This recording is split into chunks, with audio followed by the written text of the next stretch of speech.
Aşgabat şäherinde soňky 2 hepdeniň dowamynda mescitlerde juma namazyna goşulýan yetkinjekleri mescitten kowmak güýçlerini diýip Azatlygyň yerli habarçysy habar berýär. Bu maglumat Lewap vilayatyndaky häkimetleriň Idrisbawa medresesini ziyaret edýän ýaşaýjylardan beýinjalyk bolup başlan wagtyna gabat geldi. Mektep okuwçylarynyň okuw wagtyna mescide namaz okumagy gitmegi öňden hem halanmaýardy. Ýöne beýle bir gadaganlyk ýokdy.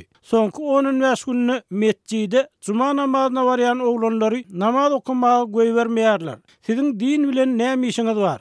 Barın gidin de okuğunuza okan deyip raýat eşigindäki adamlar ýaş oglanlary mescitten kowyarlar deyip namaza goýbermedik oglanlaryň enatalary Azatlygyň habarçysyna gurrun berdiler.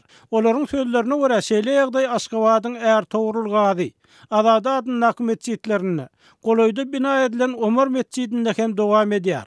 Bundan başga mescide namaz okumagy barýan mektep okuwçylarynyň atlaryny, adreslerini anyklap, etraf bilim bölümleriniň, güýç guruluşlarynyň işgärleri oglanlaryň okuyan mekteplerine gelip mektep ýolbaşçylary, muallimler bilen gurrun geçirýärler. Bu gurrunçylygy enatalar hem çagyrylýar we esas edilýän talap mektep okuwçylarynyň mescide goýberilmeligi bolup durýar diýip Azatlygyň habarçysy bilen gurulşan Magarif işgärleriniň biri aýtdy. Türkmenistanyň mektep okuwçylarynyň mescitlerde okulýan juma namazlaryna köpçüliklerin goşulyp başlamagy garaşsyzlyk ýyllarynyň başyndan başlandy we häkimetler bu täzelige turupbaşdan garşy bolurlar.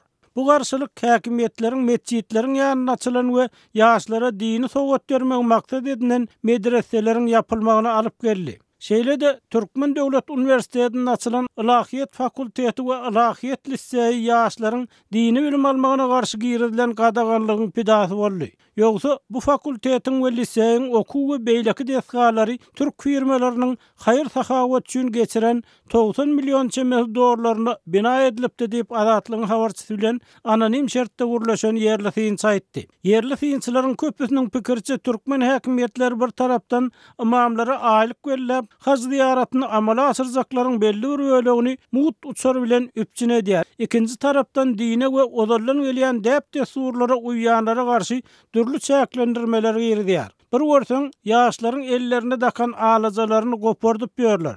Birdenem seniň alazaň ýok gelin wahhabist bolaýma diýip oglanlar helak edýärler diýip adynyň aýdylmalygyny soran yerli fiýinçi aýtdy. Alazy dakynmaýan ýaşlardan münkur bolunmagynyň sebäbi wahhabistler alazany ikrar etmeýär diýip fiýinçi gurrun dowam etdirdi. Ýurtda durmuş ýaşaýyş şertleriniň ýygyderli agyrlaşmagy, çäresiz, mätäz adamlaryň ýyl-ýyldan köpelmegi dinden, köne tümmeklerden himayet gözleýänleriň aşy köpelmegine alyp geldi. Bir ýerde döwletiň gadaganlyklaryndan peýda ýok diýip yerli fiýinçi bu ýagdaý bardy öz pikirini aýtdy.